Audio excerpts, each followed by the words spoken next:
The relationship you have with your therapist is more correlated with your improvement than how experienced they are, what classes they've been to, what training they've had. Wow. So if the vibe isn't there, get out. Hey, welcome. Thank you so much for coming to listen. My name is Kathy, and this is our journal of learning about and living with lichen sclerosis. Each week, I either speak to someone or research an aspect of lichen sclerosis and bring you the information. I bring you the real talk without the medical jargon.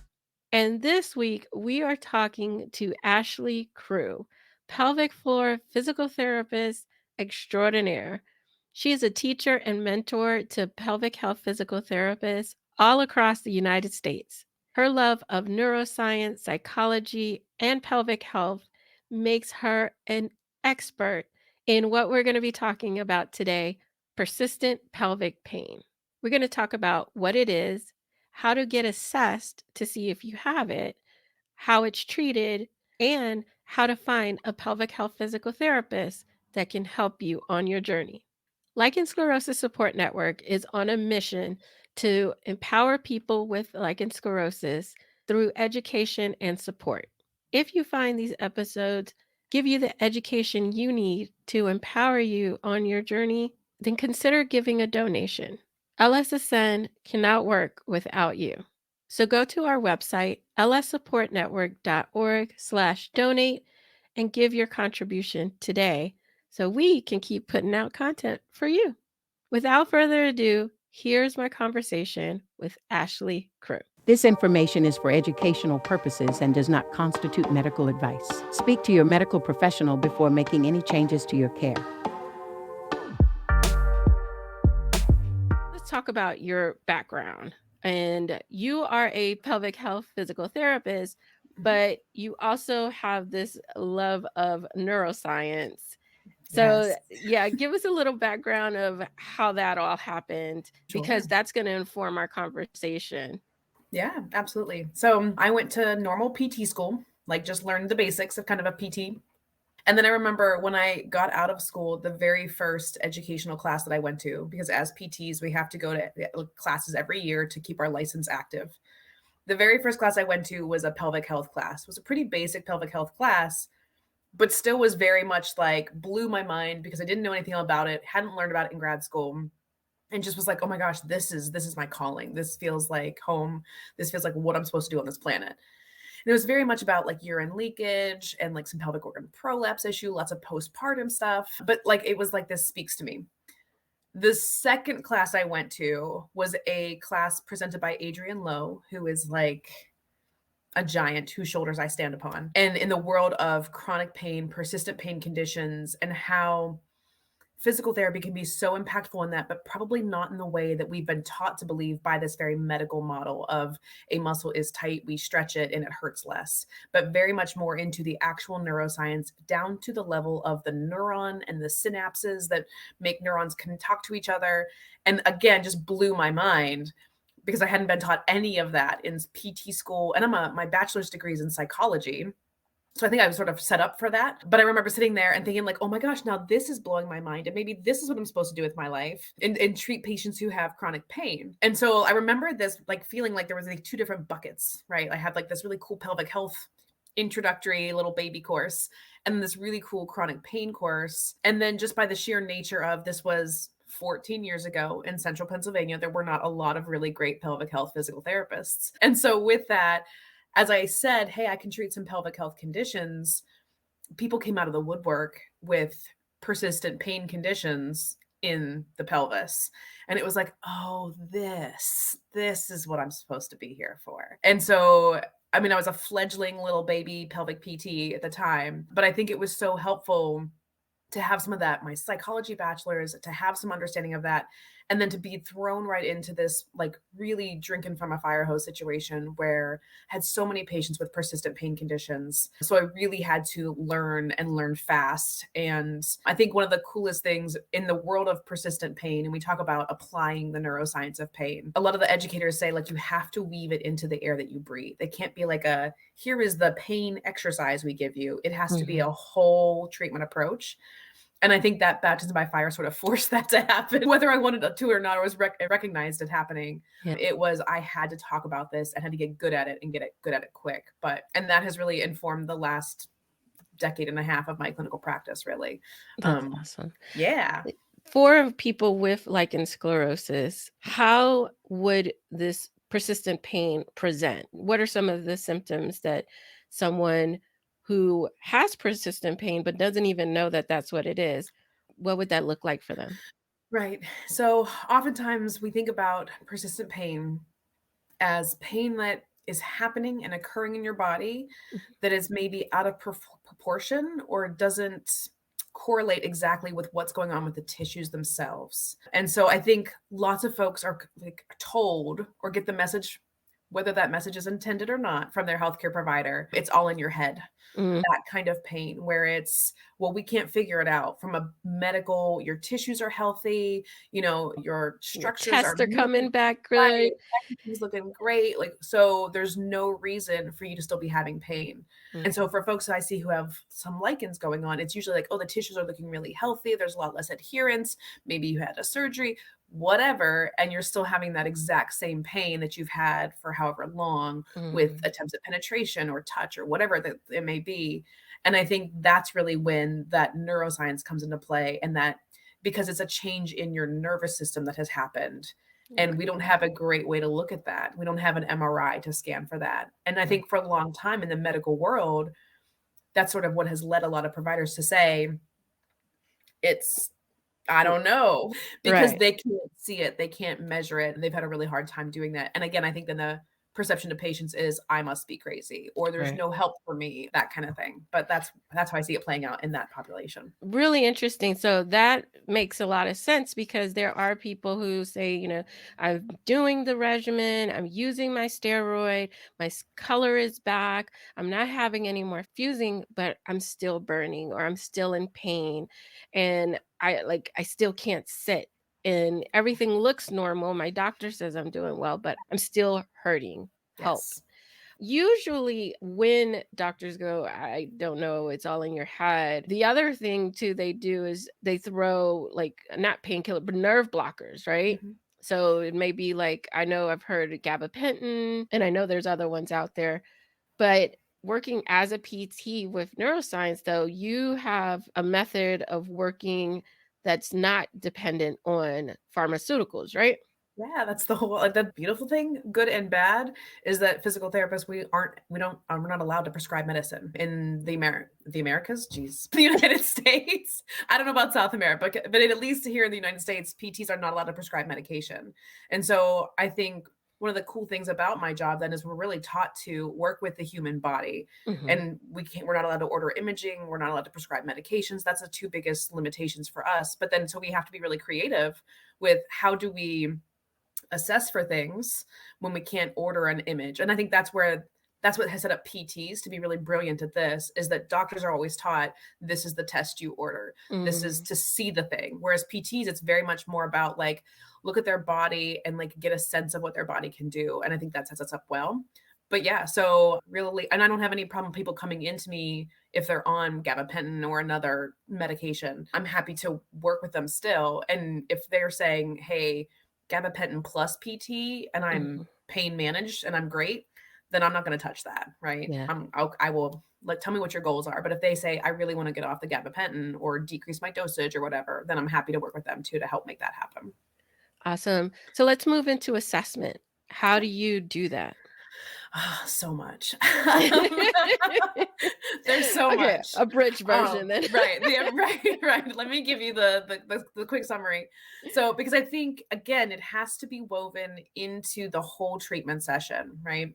And so when I'm talking to my patients, I talk to them probably a lot more than the average medical provider about, what are your thoughts and feelings about what's going on with you?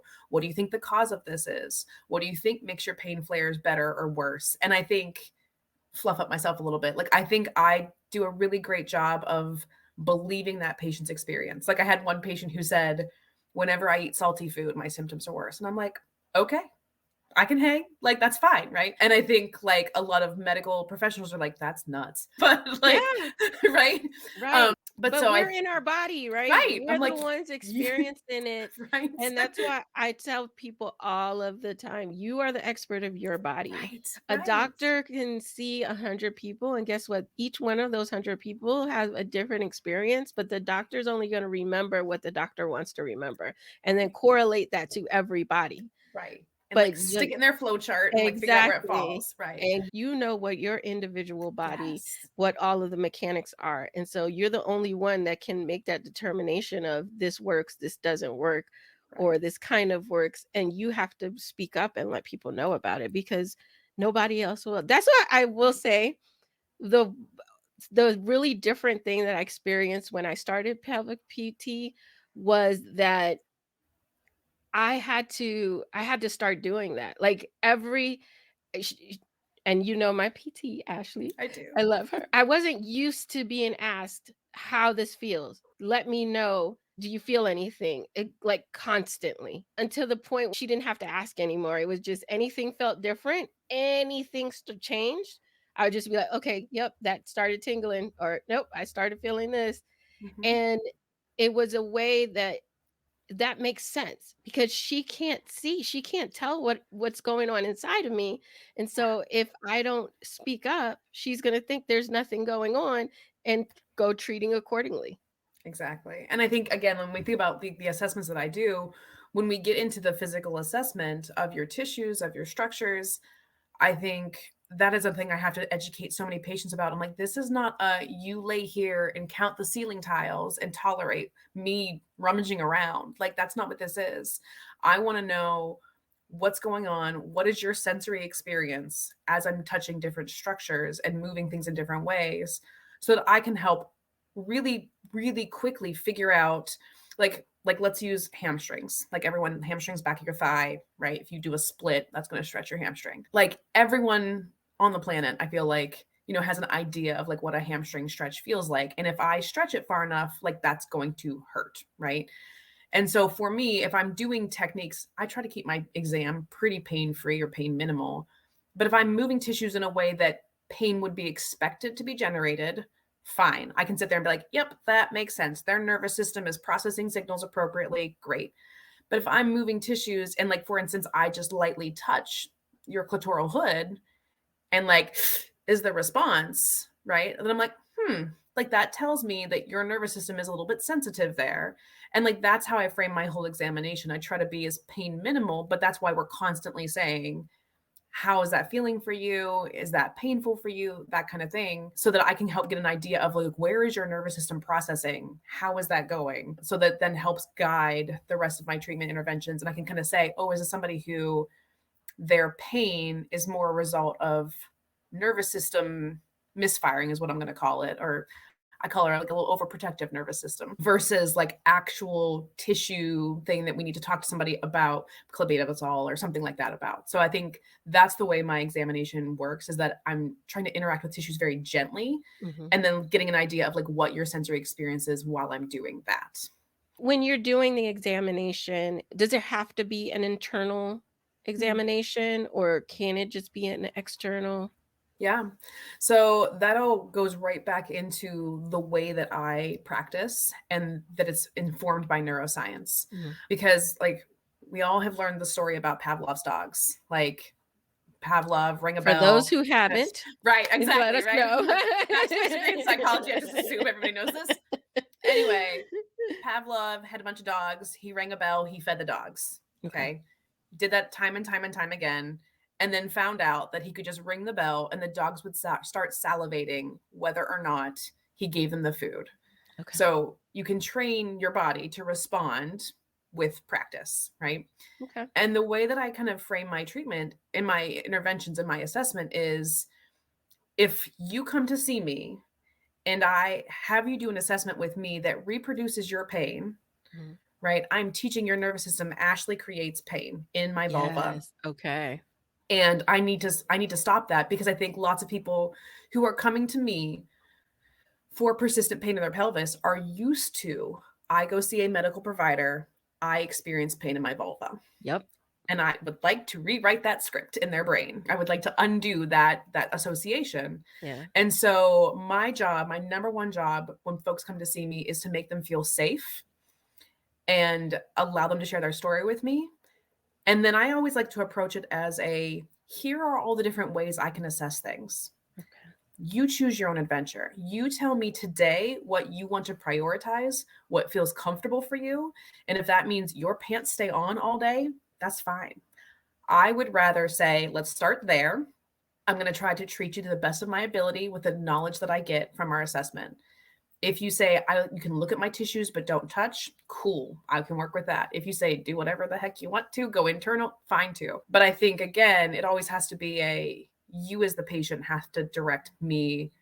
And again, I don't think that anybody, myself included, receiving medical care gets that kind of autonomy very often, right? Yeah. It's very much like, I'm going to order this test. I'm going Yep. to do this procedure. Yes, doctor, okay. Yep. And I Take your think clothes off and sit on the table. Just do the thing. Yes, Open exactly. your legs. Put your foot there. Okay. Right, exactly. I'm not even going to tell you. I'm going to stick this thing in you. You know, it's just like, whoa, okay, we're going there now. Okay. Right. Exactly. And so I think so nothing is mandatory. You know, I tell patients, if you just want to sit here and talk today, we can sit here and talk today. Like, that's okay. I can, at this point in my career, I can talk to you, look at your posture, look at your breathing, even if you don't know that I'm doing that. But I can look at that and then make some inferences about potentially what's going on with your whole body, enough to justify saying, okay, this person probably could use some sessions with me, but I need to get your nervous system to a point where we friends before we start talking about taking pants off. Right. And I always kind of joke with patients of saying, if you want to take your pants off on the first date with me, that's fine. I got no judgment, but if you need a few sessions and then maybe we'll talk about it, that's fine too. Yeah. So yeah, that's kind of how I approach it. That nervous system reaction is 100% true. In my own life, I had taken a break from PT about a few months. And when I had my appointment, the night before my appointment, I started having cramping. I had not cramped. I had not had a flicker of anything in my pelvic area. But the night before, I started having cramps. And I don't have a period anymore. So it wasn't period cramps because I've had a hysterectomy. And it was just like, oh, my nervous system knows we're going to PT tomorrow. Let's just send you some more signals. Yeah. So it was really interesting that, I say it all the time. The unconsciousness is a marvelous, it's its own little being, right? And it takes in all those signals and it lets you know if you're listening. Yeah. It's talking to you too. So constantly. Yes. Let's go a little bit deeper into the assessment. So if we're doing let's say you're looking at the tissues, and what exactly are you doing? Walk us through just a little bit more detail. Sure. Am I allowed to touch tissues is my question. Yeah. Okay. Yeah. I'm tell me what kind of assessment we're doing. Yes, you are allowed to touch me. Okay. So if that's the case, then I am first taking a step back and looking at overall vulvar tissues, as I feel like lots of folks do. I will ask permission to separate labia and look to see how well do labia majora, labia minora move. Use my fingers as well to try to retract clitoral hood to see if there's any adherence there. And then also just taking a look for just general color of tissues, general color of the vaginal opening, and lubrication as well. Is there lubrication? And then there's this sort of nebulous concept of do these tissues look healthy? Meaning if I take, your history into consideration as a person who's gone through, I'm assuming, an estrogen-based puberty, and at this phase in your life, am I expecting these tissues to be well estrogenized and look healthy? Meaning they're the right color, they're a little plump. There's just no good word. Moist and plump are not fun words for anyone, but that's what I'm looking for. Sorry, everyone. That's tissue health. So I'm looking to see, do the tissues look healthy? And then do they move generally? Do I see any areas that look a little thicker or more fibrotic? Things like that. If I do, I like to really gently just touch those structures and try to move them in different directions, especially if that correlates to, hey, I'm having pain with receptive intercourse. If I can help figure out oh, there is a tissue there, or there's some scarring there, then okay, that becomes really potentially easy to say, I'm going to treat that scar. So that's kind of what I do externally. And then if as an internal assessment is allowed, then I like to feel each of the pelvic floor muscle layers. So there are 3 layers to the pelvic floor muscles. Some of them are really close to the surface, and some of them are a little deeper inside. And so my assessment is I insert a gloved finger with so much lubricant, and I'm looking to kind of touch each of those muscles and find, do I feel any areas of increased tension, or what we kind of commonly refer to as trigger points, meaning a localized area, like a knot in a muscle. And again, does that correlate to your pain experience? If that's all going well, I will go through all 3 of those layers and then get an idea of, can those muscles contract and relax, to see kind of how the pelvic floor muscles are functioning.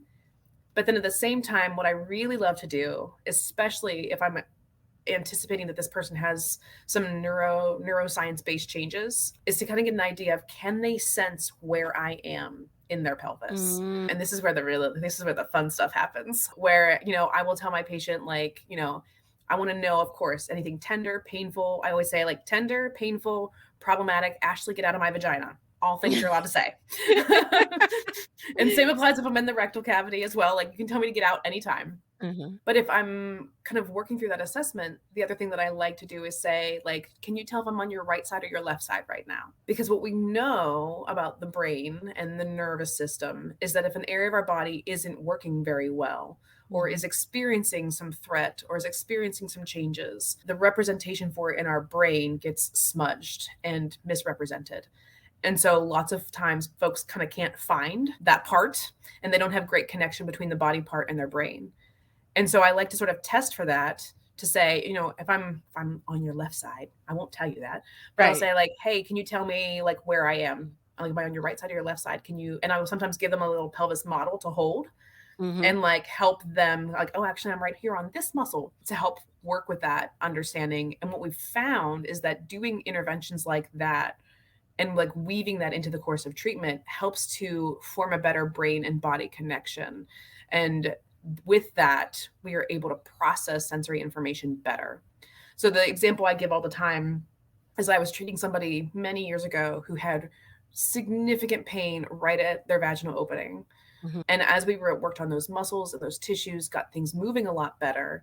And then I was able to go to some of the deeper layers, because at first I couldn't access them because it was too painful. And I was on the deepest layer, which, for the sake of reference, if like my finger, like it's at like the tip of my finger, if this is the vaginal opening. So pretty far up and into the vagina, several inches, call it 4 inches anyway. And it was really interesting where she said to me, she's like, oh my gosh.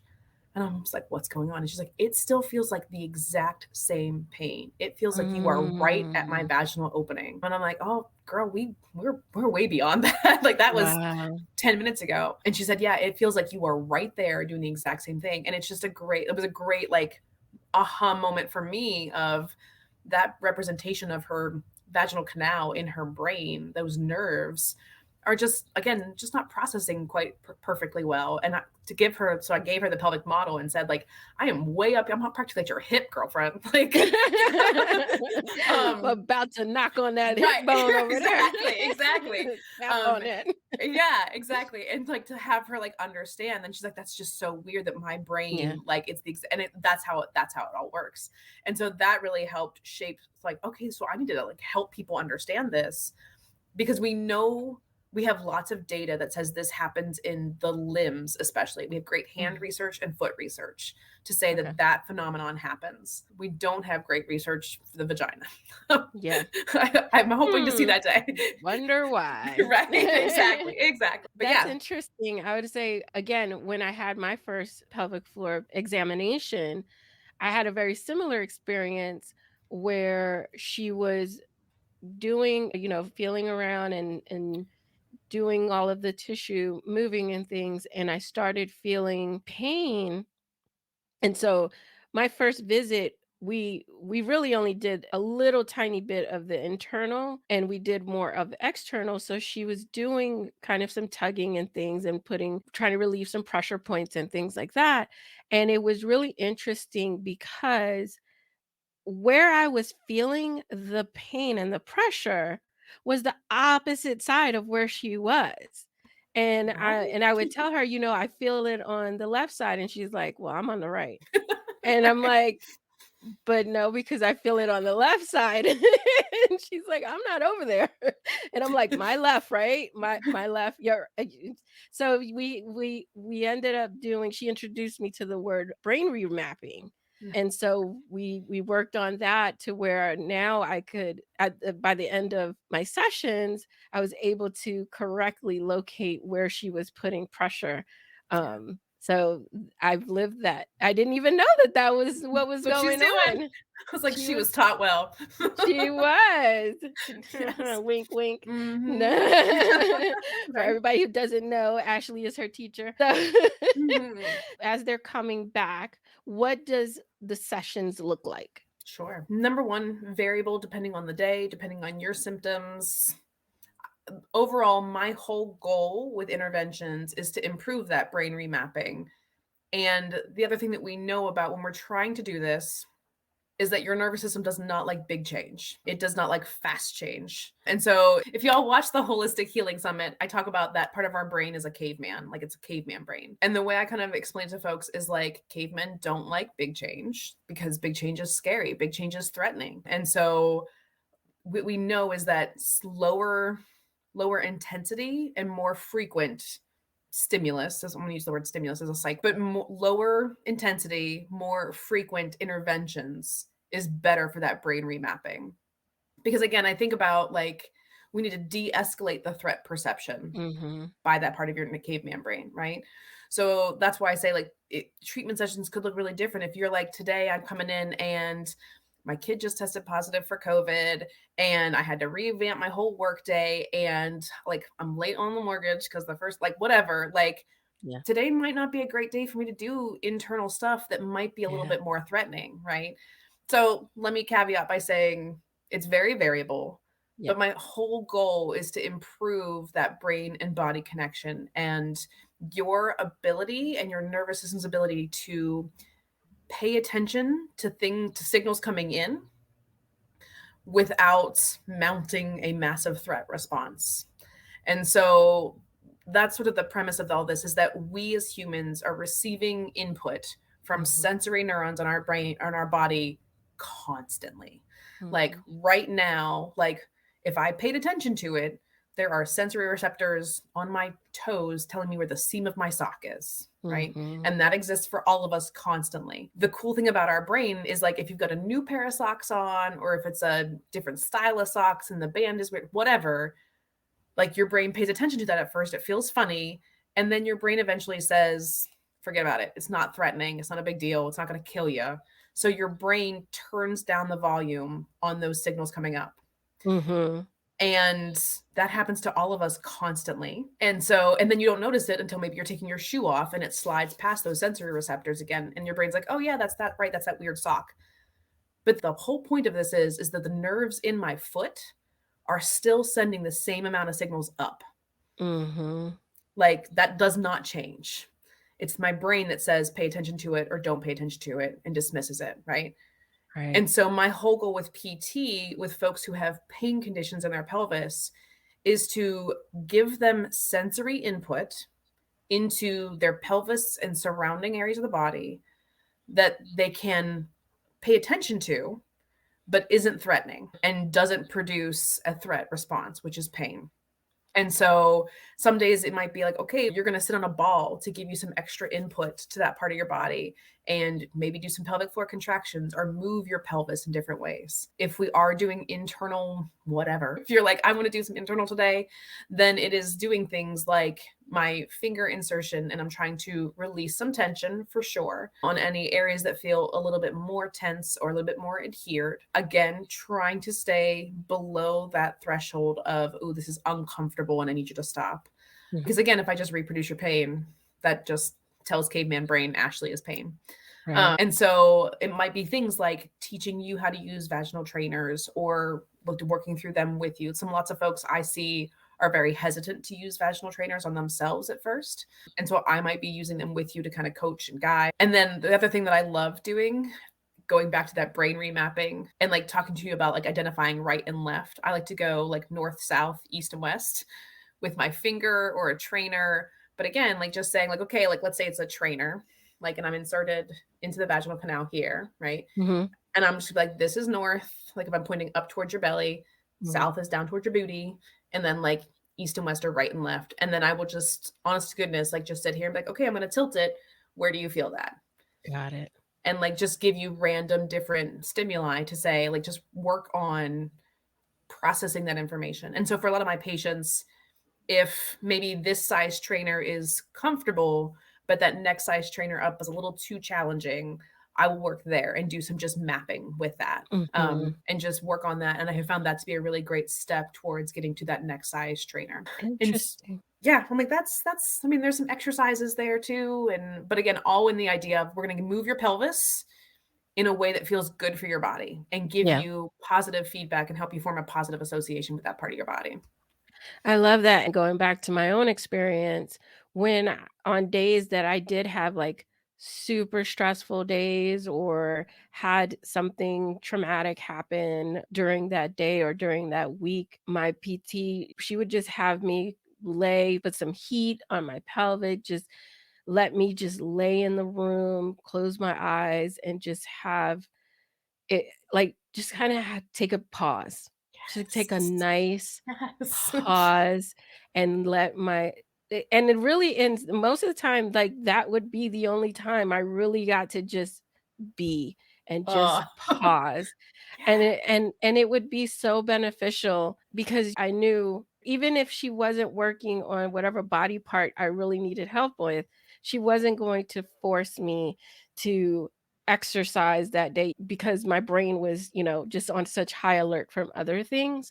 So that's another thing why I love PT because it's not just working on that body part. It's working on the whole Whole body. body. Yeah. So at some point, then it does become working at the PT with you and then also doing some homework and things like that. Because you did say that it's multiple repetitions. You want to do multiple repetitions. So you want to do this as often as possible so that the brain gets used to it, right? Am I Yes. understanding that correctly? Okay. Right. And I Um, think making sure to be very clear, yes, yes, and I want multiple repetitions, but also, especially if sexual function is the goal, mhm, I also like to remind folks that like nobody likes obligation. Like, especially when it's mhm, like you are obligated, like I'm supposed to touch my vulva because Ashley told me to. No. right. And so, yes, I want frequent interactions, but I also don't want to be like, I have to go do it today. It like, Mhm. so I always tell patients if you are approaching it with like okay, I want to work with them today, and like that is going to make me feel good about myself and empowered about my health, then yes. But if like real talk, I believe in real talk, like let's just say you had a fight with your partner and like you're feeling pressure and like guilty and whatever because you can't participate in the ways that he wants you to in this moment, like that is not a time that you need to go and do your homework for Mhm. Ashley when you're not feeling great about it and like I have to do this so I can like make my partner happy. Like nope, nope, don't do it It's gonna then. it's gonna have the opposite effect, right? Exactly, Because exactly. again, we gotta remember the unconscious is its own little creature. I kind of think of it as like that inner child, right? You gotta take Mhm. care of that inner child. It's watching everything, Yes. it's soaking up everything, and what it's gonna give back is what you're showing it and giving Yes. it. Exactly. And so, yeah, I love that. Is there a time period that people can expect, okay, I'm going to need to do this for X amount of weeks? Or is this kind of like a lifelong thing that you have to keep paying attention to? Right. Number 1, I've never seen anybody in physical therapy for their whole life. Um, so there is that. There's that. Right? Generally, I would say if I had to look at the average over the course of my career Mhm. for people who have persistent pain conditions in their pelvis across all diagnoses, not just LS. Generally, though, I would say I'm seeing those patients 2 times a week, and I accept insurance, so that also plays a role, though it shouldn't. But here we are in America. Yay, insurance. Yeah. So I would say 2 times a week, sometimes 3 times a week for more significant cases. But my average is probably in 3 months, we are Okay. pretty much done with formal physical therapy for right now. Right. Knowing that, LS is a great condition that can be really well managed, but it's something that there is always going to be a need for some semblance of monitoring, right? Right. Because Right. we just know that sometimes things can flare up again. And so generally I would say I see patients for about 2 to 3 months, get them on their way. My goal was that your home exercise program, whatever it may be, is really manageable for folks. Like, Mhm. because I tell people, like, we can't expect you to go to the gym or like do whatever like whole body workout that you're supposed to do for your cardiovascular health and everything else, and then also spend 40 minutes interacting with your vulva. Like, that's just Right. not realistic for people. And I don't believe in that. Yeah. So I kind of like make it to be about like 10 to 15 minutes. Okay. But if you are able to like perform whatever sexual activities you want to, and I don't care what they are. I'm here for all of it as long as it's legal. Legal is my only real concern. It needs to be legal. But so I tell people like, but if you're able to have sexual activity, whatever kind it might be, as if it's not painful and if your feelings are pleasure and success and intimacy and connection, whether that be with a partner, with yourself, I don't care. As long as it's positive emotions that are coming out of that, that counts as home exercise for me today. Okay. So go have an orgasm. You don't need to do your exercises then. Love that. It's generally what I tell my patients, like My kind of homework. right, exactly. So yeah, so that I try to make it realistic. Like if you're not Yeah. gonna have an orgasm, if you're not gonna like, or not even an orgasm, but even if you can interact with those tissues yourself or with a partner and feel good, that is your homework for me. Let's just say someone comes in, they're having persistent pain in their pelvis, and they are working with you, and the pain starts spreading. Or let's just say they're not getting better. It's been 2 months and they're either in the same place or they're getting worse. Where do we go from there? Right. So I like to be really honest about how good I am, but what I'm able to do. And so I typically ask for feedback pretty early on. Like I would say, like within like a month of you being seen, I want you to see something positive happening. Okay. I don't care what it is. It's not like, oh, everything was adhered and painful, and now I can, insert anything I want to and have all the sex and all the things. Like that's not the change I'm looking for in a month. I'm looking for maybe a little bit less sensitivity, or it's not so sensitive even when I wipe after going to the bathroom or whatever it might be, So I liked that feedback a little earlier on, like a month in, so that I can say, ooh, did I miss something? Because I'm human. Shocker. And so if you're not seeing something changing in a positive way within a month, I'm like, okay, hold on. Let me go back and rewind, reassess everything. What did I miss? What other random factor haven't I taken into consideration? Talk to one of my mentors, talk to your medical providers, that kind of thing. So number one, I try to get that before we're 2 months in and we're like, Okay. now what do we do? Right. Right. So I try to get that faster than that. But I would say, I'm good. I'm not God. Let's be really, really honest about that. I also think then if we are 2 months in, I'll even go more extreme and go like, we're 3 months in and you're like, Ashlie, I am in just as much pain as I was 3 months ago. Right. I think it's important for me to be like, okay, like, number one, like I always tell my patients, I'm good, but I'm not God. Like, is there something else going on here that I, as a physical therapist, with all my brilliant psychology and pain neuroscience, can't impact? Again, I try to get this before 3 months in, but I'm human. And so then it becomes like, okay, I need to contact your physician and I need to have ideas about like, what else do we need? Do we need somebody else on this team? Do we need to change whatever compounded cream that you're applying or whatever your interventions are medically? Because I might just need an assist. I'm really, really, really good at my job. However, if for whatever reason, your brain, your body, your nervous system needs a different cocktail of meds in order for your nervous system to chill out a little bit and let me be more effective, then we've got to be really honest about that, Right. But I think it's important for me. And as I'm teaching other physical therapists, I think it's really important to like teach them about other interventions that are possible, even if I myself can't perform them. But I might be able to suggest to the physician, like, hey, I have been seeing Kathy for this long. We are just making no progress. And I really feel as though a little smidgen of Botox in this muscle might be really helpful at helping me get this. Or a little bit of a nerve block at this nerve might really help that nervous system calm down a little bit. And I don't love medical interventions that involve surgeries, needles, anything like that. Yeah. But I think when they're used at the appropriate time, sometimes that is the assist that I need to help me be very much more effective. Yeah. But again, then throughout the entire process, I'm also trying to get a read of my patient. I'm thinking of one patient in particular, like who was just doing everything, Mm-hmm. everything under the sun. Like, I'm doing this meditation, I'm in this support group, I'm reading this book, I'm doing like da, da, da, like just listed on and on and on for like 20 minutes, was telling me all the different things. And I was like, babe, I need you to pick one thing Yeah. and do that. And so I think Overload. exactly. And I think when we try to do so many things, I said, we don't know what if any of these are effective. Yes. So let's pare down our focus and like let's like use a little bit of the scientific method of like, let's try this, try Yep. it for a little bit, and it doesn't work, chuck it, new thing. And so I Yeah. think that is the other part of that, is what else could we be doing? Or maybe are we doing too much and we need to back down and do something a little bit more focused and strategic.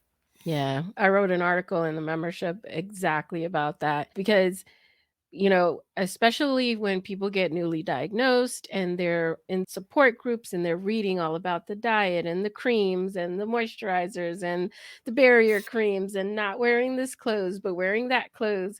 And then they're like making a list and checking it off. And it's like, first off, you don't know what works. Second of all, you're stressing yourself the fuck out. You're triggering yourself. We know stress is the number one trigger for LS. So if you're doing all of the right things and you're still causing yourself stress, it's not going to work. Right. So you need to pump the brakes, slow it down, have your list, but do one thing at a time. And then you can check it off. Does this make me feel better? And does it not? And track, right? Because Right. again, the brain, her memory is not the greatest.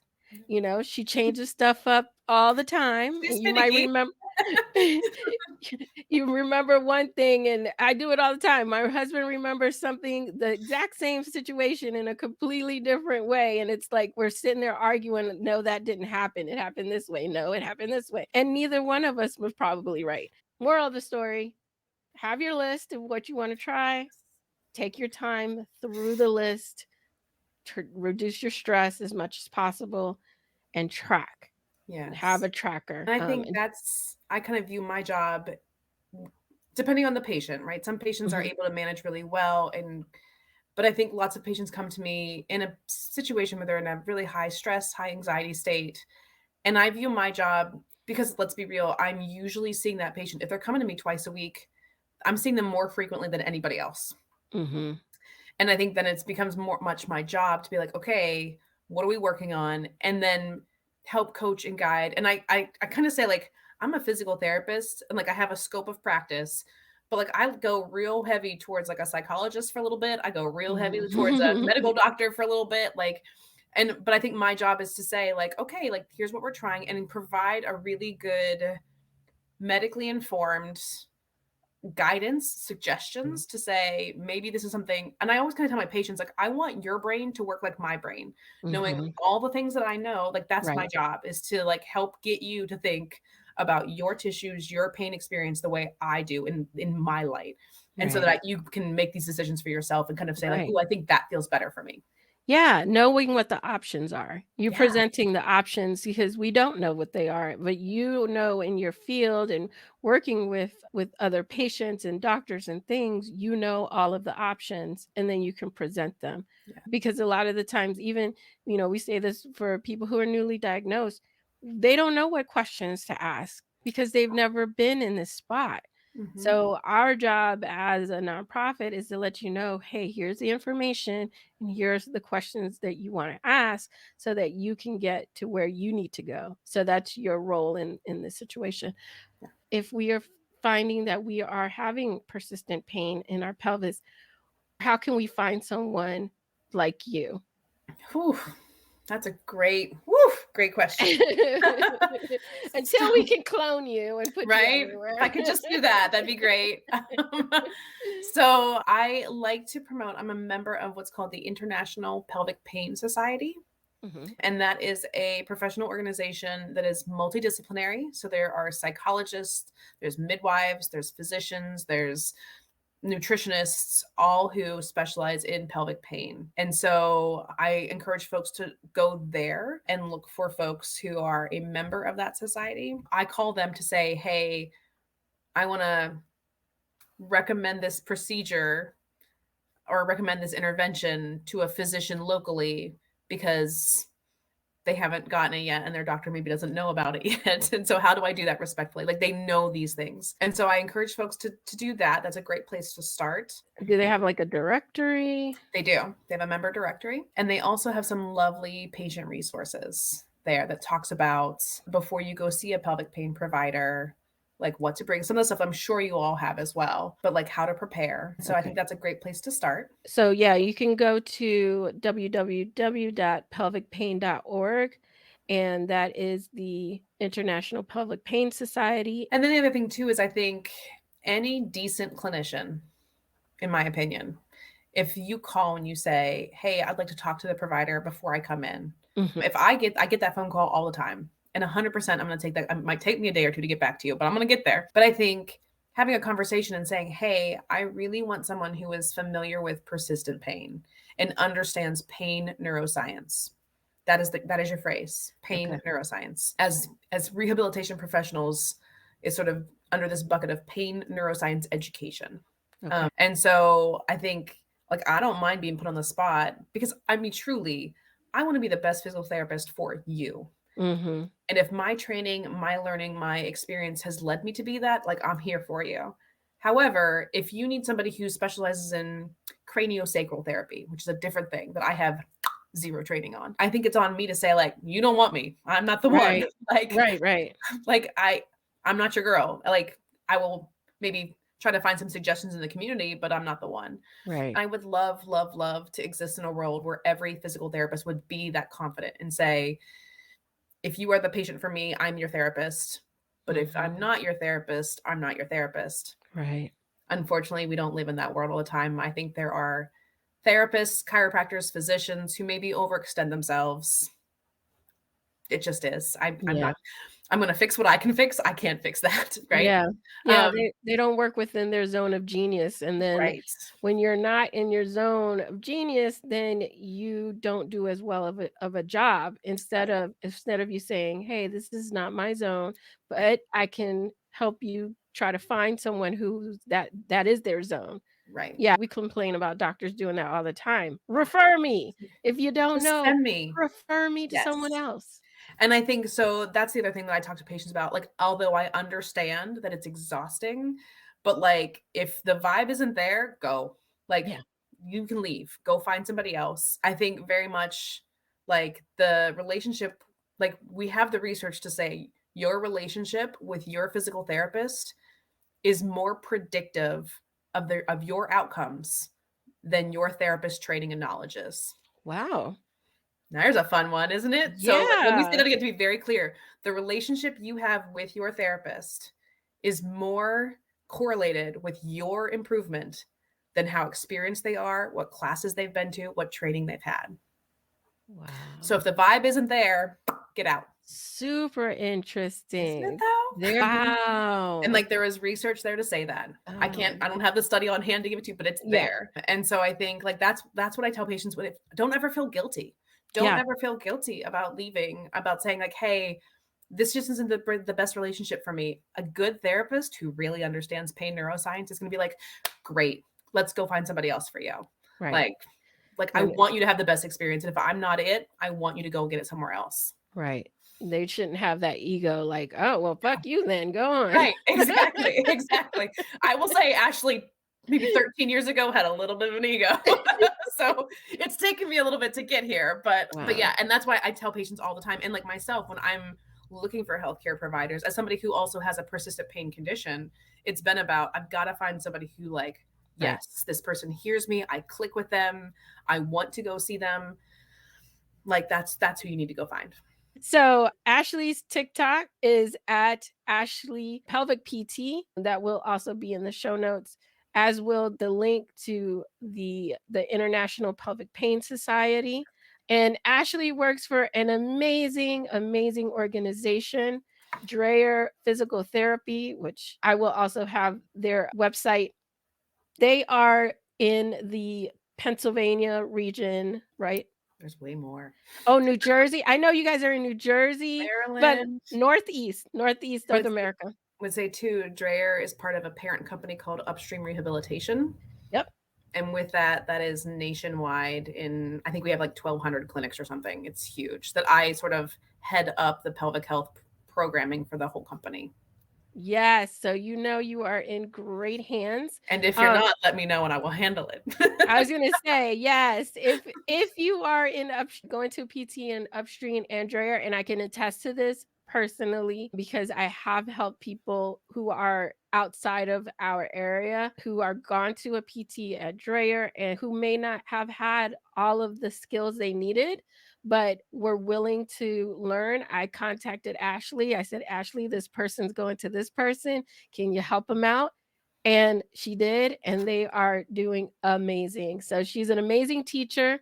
She's there for you. If you're going to a Dreyer PT or an Upstream PT and your PT needs help, let them know, email Ashlie Crewe. And if they don't know who that is and you need my help, email me. I will get to you. We will get you. We'll handle it. We will get there. Yes. You are in very good hands. Ashlie did an amazing, amazing session at the Holistic Healing Summit that goes deeper into the science of the neuroscience and the nerves. And like she talked about that caveman brain, she went deep into, and it's really, really fascinating that she takes this really complex concept and she made it really understandable. And there was a Q&A. So if you are interested in watching, that is in our shop. It's at lichensclerosissupportnetwork.org/shop. And you can get that replay there, or you can join the Lichen Sclerosis Support Network membership and you get access to all of the replays from the Holistic Healing Summit, which I highly, highly, highly recommend. I believe we have over 14 videos in there. So that's 14 hours of wealth of knowledge.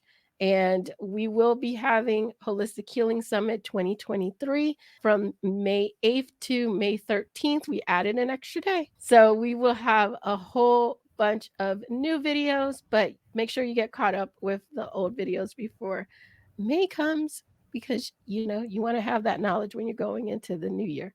I mean the new summit. Great. This has been amazing. Yes. Thank you so much for always, being open to sharing your wealth of knowledge. Absolutely. My pleasure, truly. I told you she was amazing. I hope that you picked up so many tips and now you have a way forward to get help with your persistent pain. You do not have to live with it, and you don't have to live on medication if you don't want to. There are other options.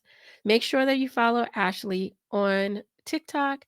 And if you're in the US and looking for a pelvic health PT, make sure you look up Upstream, see if there's any in your area. And if you're in the Northeast, make sure you look up Dreyer. I love my Dreyer PTs. They have been amazing. And you can see why Ashlie is their mentor and teacher. So thank you so much. I hope you have an amazing rest of your week. And I will talk to you next time. Bye.